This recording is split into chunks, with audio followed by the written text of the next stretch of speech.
बोलते हैं त्रिफला। और बहुत से आयुर्वेदिक ग्रंथों में जो है 1:2 अनुपात और 3 अनुपात में जो है इसका बनाने की विधि या इसका मात्रा बताई गई है। 100 ग्राम हरड़, 200 ग्राम बेड़ा और 300 ग्राम आंवला, इस तरह से अनुपात बताया गया है। अब बहुत से व्यक्तियों के मेरे पास कमेंट्स आते हैं और मैसेज आते हैं कि कौन सा जो है तरीका सही है। तो मैं आपका एक भ्रम दूर करना चाहता हूँ, इसमें दोनों जो तरीके हैं वो दोनों सही है। यदि आप समान मात्रा में भी बनाना चाहते हो तो भी ये बिल्कुल सही है।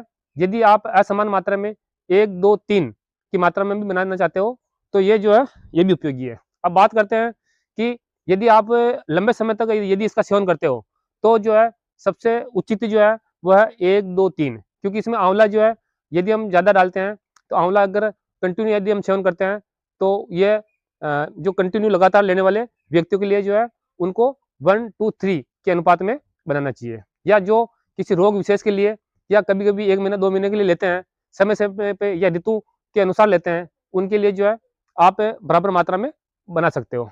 अब बात करते हैं इसको बनाने के समय किन-किन बातों का ध्यान रखना चाहिए।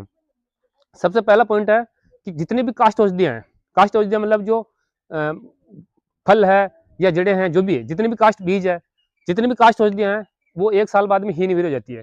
यानी इसी मौसम का जो आंवला है या इसी मौसम का जो बेड़ा है या हरड़ है, वो इसी मौसम का होना चाहिए, यानी इसी साल का होना चाहिए।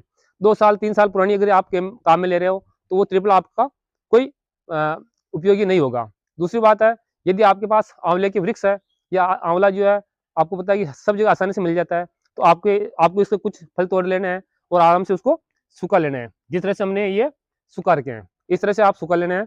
सुखाने के बाद में आपको हरड़ और बेड़ा ये आपको भी ताज़ा ही लेने हैं, ज़्यादा पुराना नहीं हो, क्योंकि काष्ठ औषधियाँ जितनी भी है वो 1 साल बाद में हीन वीर्य या नून वीर्य हो जाती है, यानी उनमें गुण धीरे-धीरे समाप्त होने लग जाते हैं।